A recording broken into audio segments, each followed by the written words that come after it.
Perfect. Perfect. Hello, everybody. And I'm very excited. First of all, thank you to the Medical Society of DC and specifically to the Young Physicians section of that for inviting me to come talk to you guys about what I would say has become one of my favorite topics to help people out with, which is thinking about finding residency programs, the process of how to get from here to a residency program, and sort of reflecting on the kind of things that are important to you, to a program, and figuring out how to make that right fit. So I want to, first of all, completely emphasize what Pia said. Please feel free to put questions in this chat throughout. At the end, we have plenty of time. I think I literally have 6 or 7 slides, and that is intentional, so that I can just give you guys some general information and then really make most of our time for question answering for folks. So I am an internal medicine physician. And prior to being in my current position, which I've been in for the last year as our vice chair, before that, I actually was the internal medicine residency program director for 8 years. And that was overseeing both our categorical internal medicine program and our prelim internal medicine program. So I do tend to come from an internal medicine slant just because that's what I'm used to, but obviously this is intended to apply to people from all different specialties and areas. So first, just so that I have a sense of who's with us, I see we've got about 20 or so people who are on this call.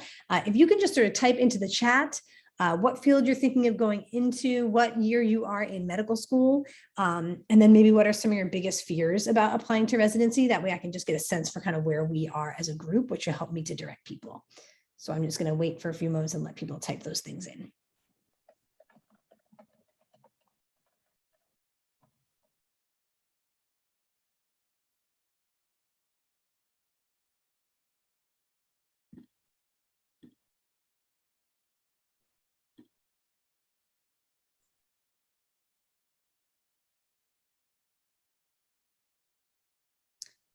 Are folks able to type? Oh, there we go. We've got some.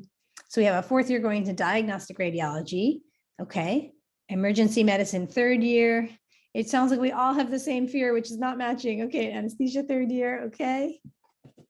So radiology, EMED, anesthesia, 3rd and 4th years.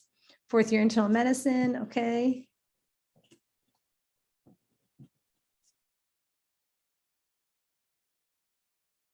Undecided, fail reevaluated. Yes, okay, so a specific fear about now this new change that has come up with USMLE, okay. Gen Surge, okay. Neuro or PMR, okay.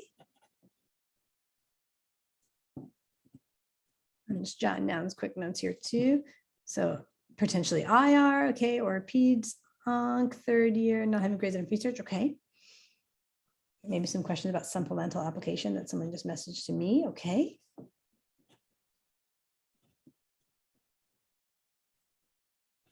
Okay. Ortho 3rd year and finding a program that's a good fit. Yeah, and we'll talk a little bit about that.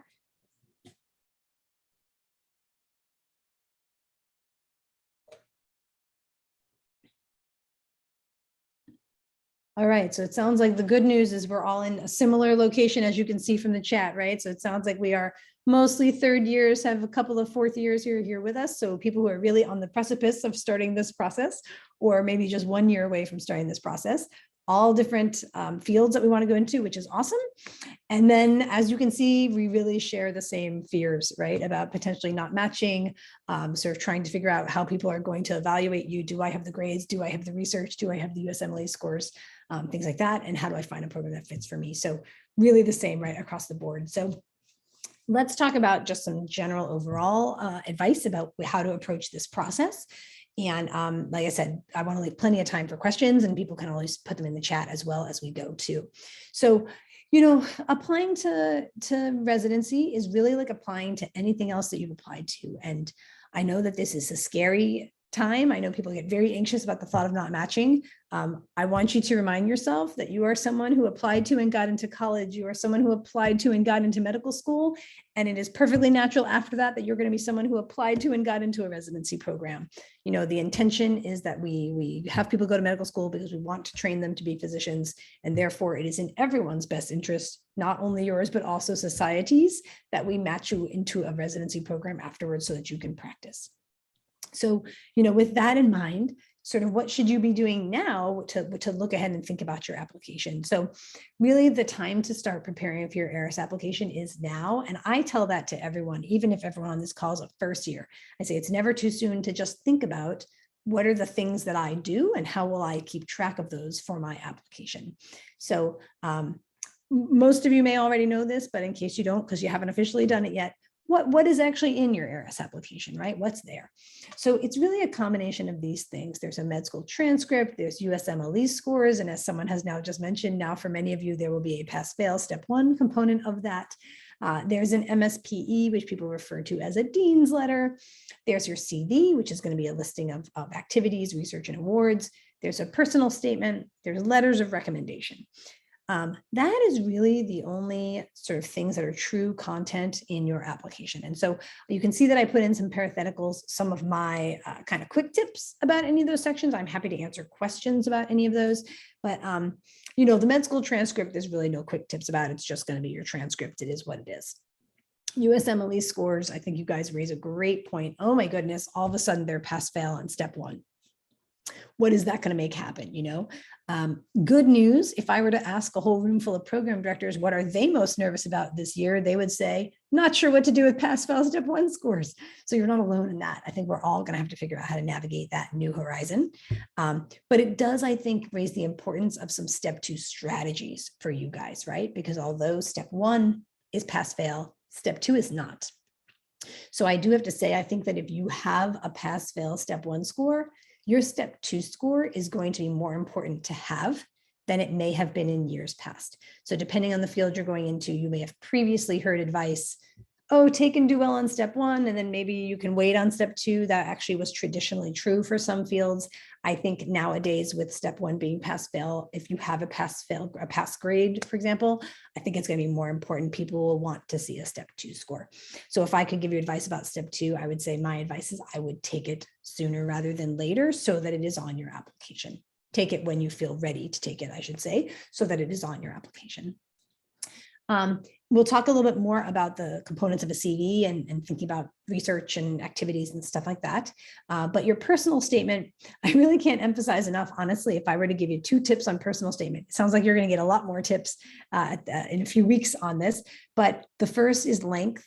Do not make it over a page because people are probably not going to read more than a page. So keep it short. If it's 3/4 of a page, that's fine. Anything up to 1 page is great. And the second thing I would say is it's called a personal statement because it should be personal. And it's really, if you look at the rest of these components of your application, really none of the rest of it feels that personal. It's just a listing of achievements, right, that you have. But a personal statement is a way for someone to get to learn a little more about you individually. And to the person who made the comment about thinking about fit for a program, it's also in their best interest that they find applicants who are a good fit for them, right? And who they are a good fit for. And things like a personal statement can really help them to figure that out. I tell us here, you can't change the reputation of your school, but obviously that's a component of your application. But really everything else that I listed above, that is up to you, right? So some component of you making decisions of activities to pursue or not pursue, right? Or things you want to talk about in your personal statement, make that up. And then sort of the last thing that I would say in terms of putting your best foot forward and preparing is, you don't necessarily need to have this person yet, although the 4th year certainly should, but start thinking about who are the advisors at your school in your chosen field. And preferably, if you can choose between advisors, you want to aim towards someone who's currently active or very recently active with a residency program. And I say that because I don't know about at all the schools across town. Certainly at my school, every once in a while, there's someone who students will go to for advice because it's someone who has a lot of experience and has been around for a long time, but maybe they haven't actually been involved in the residency program for a while. And so they can give some outdated advice. So I would say someone who is in your field because they can give you the most accurate advice for your field, and preferably someone who's active with the residency program. Clerkship directors probably are actually, there's often a pretty tight connection between clerkship and residency directors, so they can certainly meet that. The most common thing people are afraid of when they see that top bullet point of what's in the application is, oh my goodness, what if I have something that is a red flag?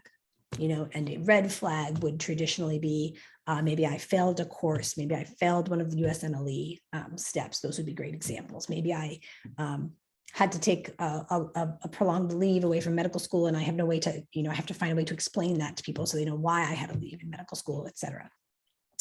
The absolute strongest advice that I can give you if you are someone who has a red flag is address that head on in your personal statement. I would say that every year there are students who are afraid to address it, and they feel like, well, maybe I just kind of won't mention it and maybe they won't see it. And then on my interview day, I can address it. My strong advice to you as program directors, we read hundreds, if not thousands of applications every year. We are quite good at reading applications. We're going to see it. It's not going to hide from us. And what we do once we see it is we flip to your personal statement to see what the explanation of that is. And if it's not there, you just won't have the opportunity to explain it at an interview because you won't be offered. So I strongly suggest if you have a red flag, do address it, head on your personal statement. And have a faculty member who's your advisor who you trust, read that so that you get other people's advice about that. For those of you who are getting closer, so certainly the fourth years and the third years, at least by the end of this year, the next question is always, well, how do I even start? Like, how do I find programs to apply to? So I highly recommend to you the website called FRIDA. It is a AAMC website. It is the only official website that program directors actually get to update annually about their program, and they do it themselves. So I would certainly start with FRIDA. You can do things like filter for field, filter for geography, and then that will help you narrow it down a bit. And then you can go to the individual program websites to actually learn more about them. So that's kind of the what's in the application overall and what are you doing now to prepare. A common question I usually get is, well, okay, but if you were sort of prioritizing that stuff or telling me what you're looking for when you read that stuff, what would it be? I don't think it matters what field you're going into. Program directors will tell you this is what they're looking for in a resident, right? So we're obviously looking for medical knowledge. You're here to care for patients. So we want to ensure that you have the knowledge to care for the patients. We want to find people who have the traits that you would want to be in a physician you're working with. So motivated, hardworking, right? Recognizes patient interests that might have to sometimes supersede your own self-interest. We're not looking for people who are perfect. Making mistakes is part of life, and physicians make mistakes all the time, but we need to be humble about that and show that we learn from them. And that's how I would address a red flag, for example, in a personal statement. And resiliency. It's not only residency that's hard, but our entire field and career is hard. Communication, empathy, clinical experience. These are the things we're also looking for, especially if folks are out of medical school for a while. The clinical experience is important. And insight into the field. We want to match people into a field who have thought about it, reflected on it, and actually think they'd be a good fit for that field, right? You'll notice here I have this cupcake upside down. So what I often tell people when they ask me about their activities and research and community service and leadership and things like that, is I tell people, you know what, that is icing on the cake. But it is important, I think, for program directors, you should not sacrifice the cake just to have some icing on it. Okay, you know what I mean by that? So as a program director, if I see an application of someone who has some really solid groundwork, which is the things above this line here, right? And I say, wow, this person, like their cake is really good. Then like, hey, if they got some icing on that, that's lovely, but the icing is optional, right? If you see someone who has lots of icing, and by this I might think of like lots of research projects, lots of community service activities, lots of great things, but to do that, they sacrificed some of these other items right above the line, then that doesn't necessarily improve your application. What it actually shows me is maybe you're not very good at time management and you accidentally prioritize those things when you should have prioritized building your medical knowledge and your clinical skills, right? And those sorts of things. So I turned that cupcake upside down to show you above the line is the cake. And that's what really you want to focus on. And below the line is the icing. And if you can get icing, fabulous. If you can't get icing without sacrificing the cake, I don't recommend you try to get icing. And there are some fields where different components of this are more or less important, whether research, community service, et cetera.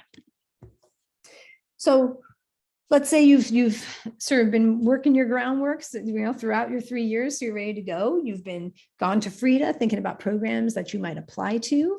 You are sitting down and you've made your application. And now you're going to get invited to interviews, right? And that's exciting. And you want to prepare for them, right? You don't want to just show up and be caught off guard for them, obviously. So how do you prepare for your interview?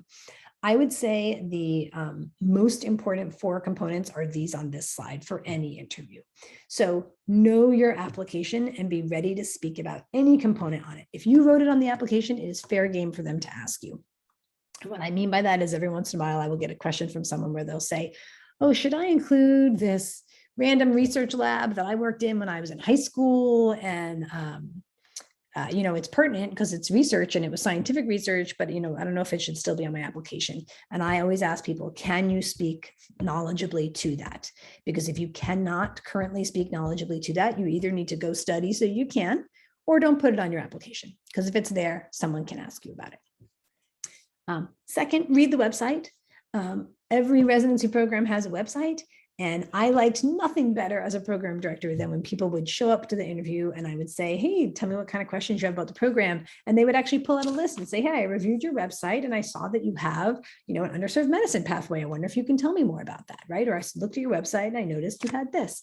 That demonstrates that you actually did not think of my program as just one among many you threw darts at, but you actually thought about my program and chose to apply to my program. And you came here today ready to talk about my program, right? Goes without saying, professional dress. Nowadays, with everything being on Zoom, being in a quiet or private space so that you're not going to be interrupted during your interview.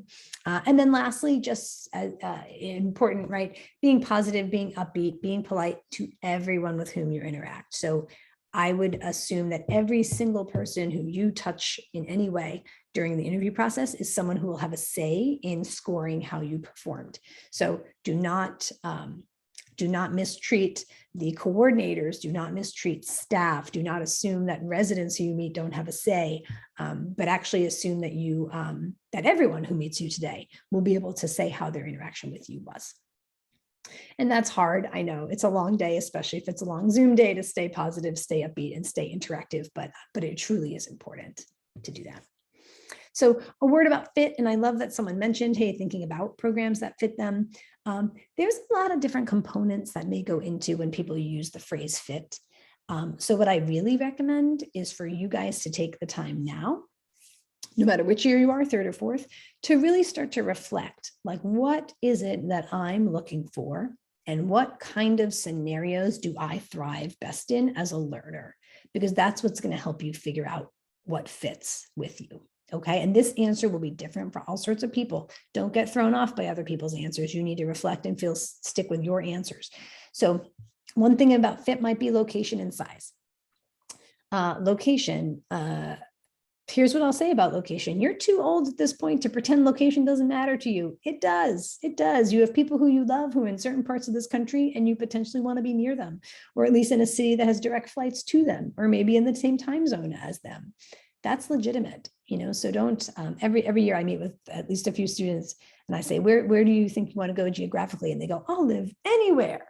And I say, well, first of all, that's not true. I can probably come up with lots of places you won't live. And second of all, that's just not helpful. It's not going to help you narrow down your list at all. Size is another component. So size of program. This, again, is a personal reflection question. There are some people who just do better as a big fish in a smaller pond.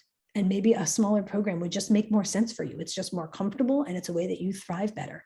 There are other people who like being a small fish in a bigger pond, right? In which case, okay, go ahead and apply to larger programs. It feels like that's a scenario you might thrive in. So take the time to reflect on yourself as a learner. You've been a learner for many years.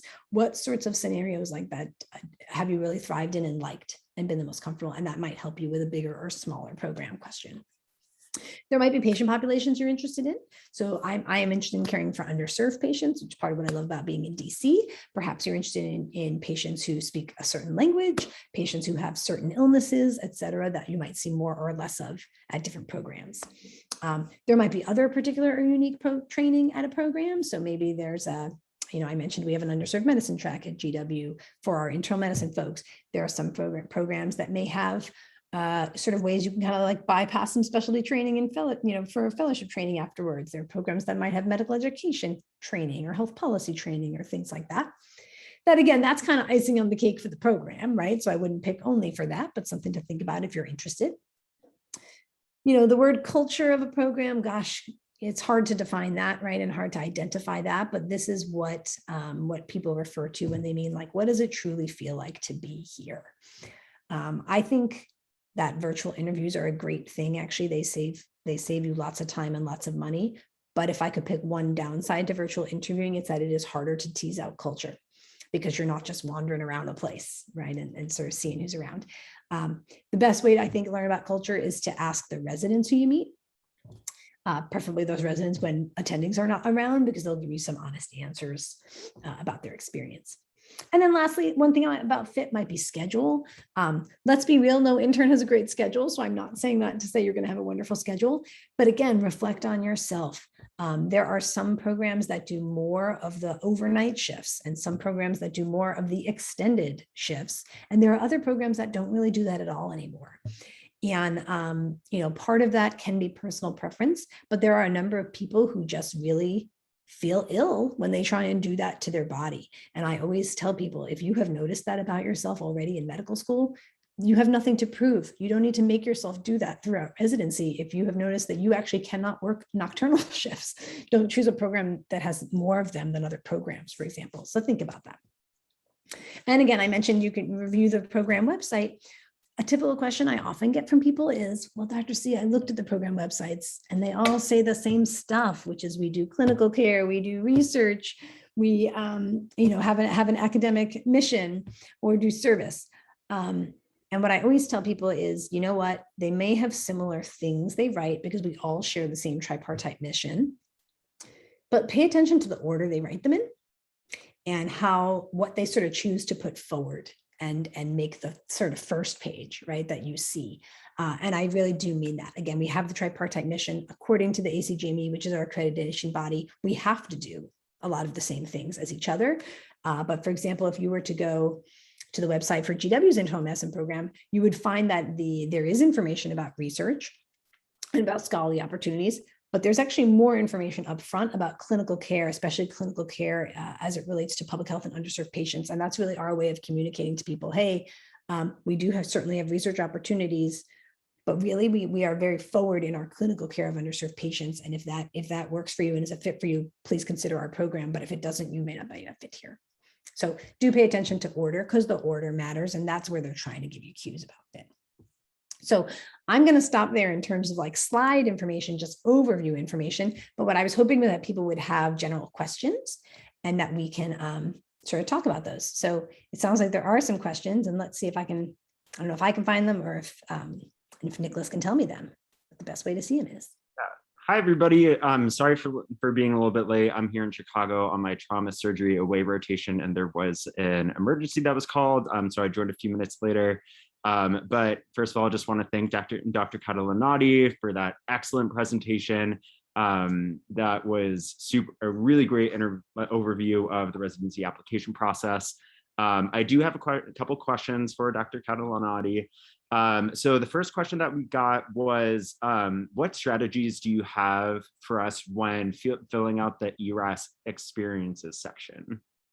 Yeah, good question.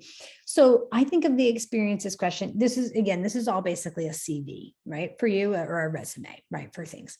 So for the strategies, I would say for experiences, one, same strategy that I mentioned about research or anything else on there. Make sure it's something you can speak to if someone asks you about it. And if you can't speak knowledgeably or thoughtfully about it, don't put it on. Two, there's kind of a balance between when you're going to put an activity on there, I would say take a moment to reflect and think like, what does this activity demonstrate about me? And I find actually a lot of your activities demonstrate a lot about you, and then that's good. Give yourself credit for that, right? Which is wonderful. But sometimes, I don't know if this person who asked this question has a specific thing they're wondering about, but I have been asked things like, hey, I worked as a waitress. Should I put that on my experiences, like work experiences? And I tell people, of course you should. That is a service industry. That is a super hard job where you are a frontline person having to deal with potentially angry customers, get them what they needed and prioritize between a lot of tables. That is so relevant to being a physician, right? Sometimes people ask me, hey, I had this activity that it's completely outside of school, and maybe it's a church activity or a community service that I sort of totally do on the side. but I've been doing it for a long time. And again, I would say like that demonstrates commitment to an activity, right? Or time management to be able to handle that. Same way, varsity athletes from college. I will be upfront about it. I am very pro varsity athletes from college, because when I see that on someone's application, that demonstrates to me time management skills, right? And potential team skills to do that, which are both going to be very relevant to physicians. I have a soft spot in my heart for Eagle Scouts. And what's funny is I've heard multiple other program directors say the same. So I know it's just not me being kooky and strange. But again, what does it mean if someone is an Eagle Scout? That is someone who actually demonstrated sustained commitment to an organization and an activity and really put in that effort for a prolonged period of time. So yeah, I think in experiences, I'm happy to answer any question about a particular experience, but anything that you committed yourself to, could speak to, feel that it was important to you, if it demonstrates leadership, if it demonstrates some other quality, maybe you volunteered at a health fair, and that's important to you because you actually want to be in a place where you're helping underserved patients, et cetera, then I would say go ahead and certainly include those. Yeah. And yeah, I guess I'll say one last thing. When I made my own application, so I used to be a dancer, and in college I had many hours a week where I was dancing. And that this was one of my fears when I applied was, should I even mention dancing? Like, that's so weird and unrelated. But it actually was something that I did for like 12 hours per week for 4 years of college, while doing all my college things. And I got the advice that I just gave you guys, like, yes, you actually should include that. That shows commitment to something in time management. I love that. That's great. Another question that was put in was, how should we signal to programs that are our top programs? What do you suggest? Yeah, this answer is going to be different in different fields. So this is part of the importance of an advisor in your field. Some of you may have heard there are a few fields right now that have been engaging in pilot studies and trying out all different ways to actually have people signal, like truly send a signal to the program. There are other fields that are not officially doing that yet, but might sort of want to know. I'd say two things. If you're in a field where they're having true signals, like you can actually select places to signal, definitely ask your advisor about that and what the buzz is in their field and how they're being utilized. I can speak to the internal medicine signals, so run this by your advisor in other fields. Our signals right now, you can only see if you actually signaled me. Like, I can't see who else you signaled. I only know if you signaled me. Similar for the geography. If you signal Mid-Atlantic, I know that because you signaled me, but I don't know other geography that you signaled. I think it is probably true in other fields, but confirm that. I cannot think of a single way it would harm you to signal me, because I'm looking for folks who actually want to be here. So if you truly have a program that you're interested in, signal them. If you're in a field that does not have signaling of that nature, you do not need to be shy about telling the program how you feel about them. They are not permitted to ask you. That is a violation of the match, but you are permitted to volunteer that information if you would like to. So you don't need to be shy about it. You could email a program. You could tell them on your interview day. Any of that would be fine. You are permitted to tell them if you want to. Great, thank you. And the last question, I want to be respectful of everybody's times, including yours, Dr. Catalanotti, but just one last question. Does master's GPA, for example, and MPH matter during the residency application? So like the GPA that you obtained during that MPH, you mean? Yes. Is that the question? Yeah. Oh goodness, I'm going to say no to that. I don't think anyone is actually calculating that. We actually, interesting that this person brings up this question.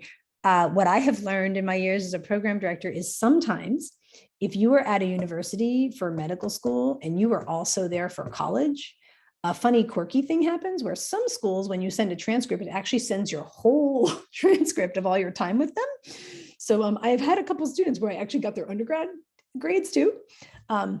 I do not take the time to look at that. No one has the time for that. So don't worry about that. I'm not saying this to make you nervous now. But I guess in a scenario, if you're currently at a public health school that is the same as your medical school, there's a chance that may get sent, even if you didn't ask for it to be sent. But for the most part, it is not there, and no one is going to take the time to calculate that. Amazing. All right. Well, again, thank you so much, Dr. Catalanotti. And just a reminder for everybody, I am one of the co-chairs of the Early Career Physician section of Medical Society DC, and this is a 3-part series. Our next segment of the Reaching Residency series is going to be on personal statements, and that's going to be on July 26th. So go ahead and sign up for that. It's going to be with Dr. Juliet Lee from also George Washington. Again, thank you so much, Dr. Catalanotti, for that fantastic presentation. And if anybody has any questions, feel free to reach out to me or Pia or Dr. Catalanotti at this email right here. Wonderful. Thank you so much. And I hope that was a useful overview for folks, and good luck to everyone. You will match, you will find a good fit, and just use your advisors, use your resources to help you figure that out. Okay, great. Thank you so much, everybody. Have a great one.